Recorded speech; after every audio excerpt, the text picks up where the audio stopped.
of its successes and shortcomings, I alone take full legal responsibility sa lahat na nagawa ng mga pulis pursuant to my order. Ako ang managot at ako ang makulong, wag yung pulis na sumunod sa order ko. Kawawa naman, nagtatrabaho lang. So yan ang dapat na presidente. Matapang, may malasakit, may panindigan, at may responsibilidad, di ba? So, grabe. Diyan talagang maraming nasayan diyan sa yung nakaraang Senate hearing, no? Talagang ang nangyari diyan sa kanila, lalo na sa mga dilawan, kay Dilima, kay Risa Hontiveros, parang ginulong-gulong sila papak, tapos tinapon. Naging walang kwenta sila pagdating kay Tatay Digong. Kaya tuloy-tuloy lang natin to masuportahan si Tatay Digong, mga kaibigan, mga kababayan. Viral videos, Bisaya ni Bay, Sukol, Pamug, Bisaya, yes. So, basta mga Bisaya, wag niyong maliitin kasi lalaban at lalaban niya. Kita nyo, kahit si Inday, si Basti, si Pulong, napakatapang yan, mga kaibigan. Okay, tuloy-tuloy. Para punta tayo doon kay Attorney J.B. Hinlo, isa sa mga solid PDP and Duterte supporter. Sinabi rin ni Duterte na bilang Pangulo ay kanyang isinulong ang drug war o Oplan Tukhang noon para protektahan ang mga Pilipino. Ito anya ay hindi patungkol sa pagpatay ng mga tao, kundi ito ay para sa bayan para masugpo ang iligal na droga tulad ng shabu, cocaine, heroin, marijuana, party drugs na sumisira sa buhay ng tao. My mandate as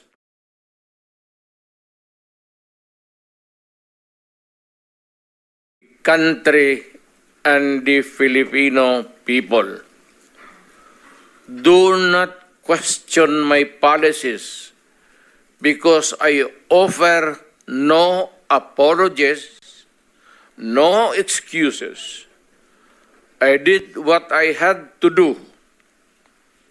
And whether you believe it or not, I did it for my country. Nilinaw din ng dating Pangulo na kanyang inabisuhan ang pulisya at kasundaluhan na huwag abusuhin ang kanilang otoridad at kapangyarihan. Ngunit kanya ring ipinunto na responsibilidad ng pulis na supilin ang panlalaban sakaling ayaw sumuko ng mga kriminal. At kung may baril, at kung tingin mo, sabi ko sa mga pulis doon sa academy, mamamatay ka, barilin mo sa ulo, patayin mo at least one less criminal in the community. Yun ang utos ko. Sa kabila nito ay ibinigyan diin din ni Duterte na hindi kriminal ang kanyang tingin sa mga nalulung sa iligal na droga. Anya, parehong biktima at pasyente ang mga ito na nangangailangan ng tulong medikal. So yun po ang naging report kaugnay sa naging press conference. Hindi, ang naging hearing pala muna tas press conference ngayong gabi with former President Rodrigo Duterte na kinover naman po natin sa SMNI. With that, kasama natin sa studio ang isa po sa mga pambato ng partido PDP Laban sa darating po na 2025 midterm elections. Ang pambato po mula sa Visayas, Attorney J.B. Hinlo, senatorial aspirant po mula sa PDP Laban. Maayong gabi, sir. Maayong gabi sa inyo tanan diri sa studio. Kag salamat sa inyong imbitasyon. Good evening po sa lahat. Opo, sir, nandun po kayo sa hearing kanina sa Senado. Ano po ang takeaways po ninyo? It was a historic hearing, no? Especially after knowing the position of former President Duterte regarding the accusations against him. Ako, bilang isa sa mga nauna na nag-imbita sa kanya na tumakbo bilang presidente, naiintindihan ko siya at expected ko yung kaniyang sagot kanina dahil alam ko na mahal niya ang ating bayan. Sinabi niya na dati na he gave a warning to all the drug pushers to stop. Sabi niya, I will not immediately implement the campaign against illegal drugs. I'm giving you the chance to stop and be good citizens. Yung tanong, nakinig ba ang mga kriminal? Kaya it pains him. No? It's a hard work for him to do what he does to save the country. At lalo na doon sa mga naging sagutan nila ni Senator Risa Hontiveros, yung parang ini-imply ni Hontiveros na kasalanan ng presidente yung mga naitala na mga casualty sa drug war. Saan ka ba naman nakikita ng war na walang casualty, attorney?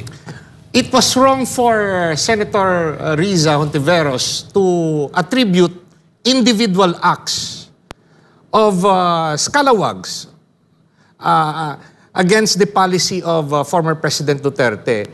Yung sabi naman ni President Duterte is his instruction to the police force and to the law enforcement authorities is kung may danger sa life ninyo during police operation, edi protect yourself. You have to shoot. Otherwise, hindi kaya ng konsensya niya na magiging widow yung mga asawa ng pulis o magiging fatherless or motherless, no? So, if there are policemen who abuse or went beyond the policy instruction of former President Duterte o ni Tatay Digong, individual acts na yon.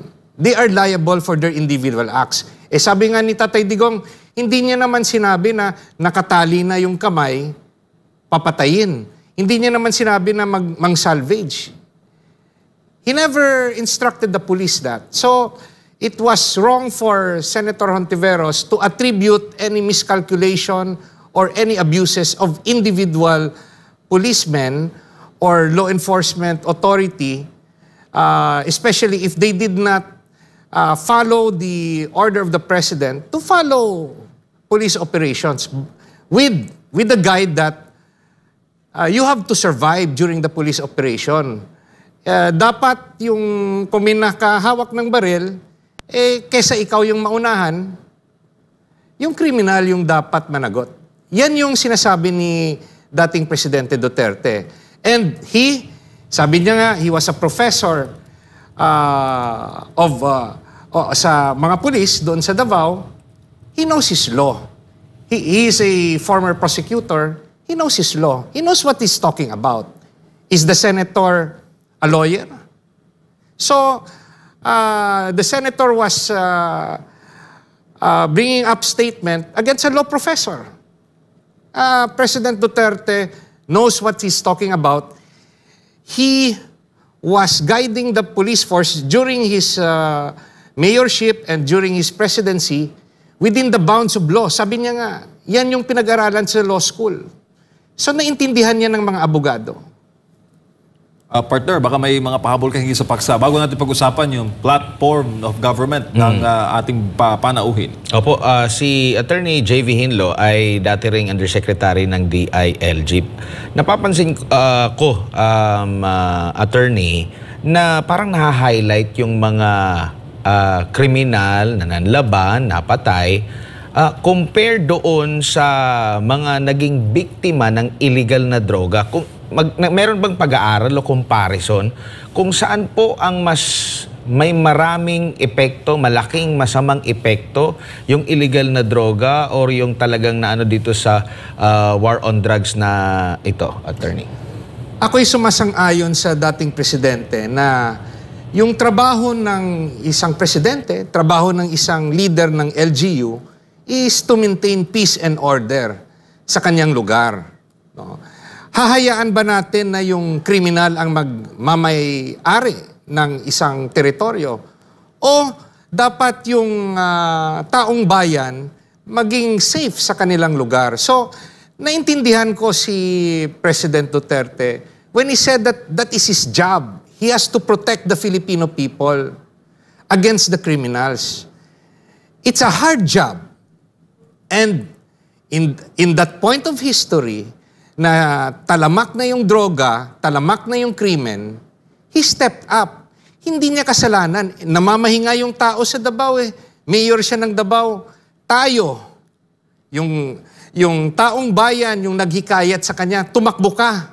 Isa ako sa Marco Polo 15. I was one of the first one who asked him to run back in 2014.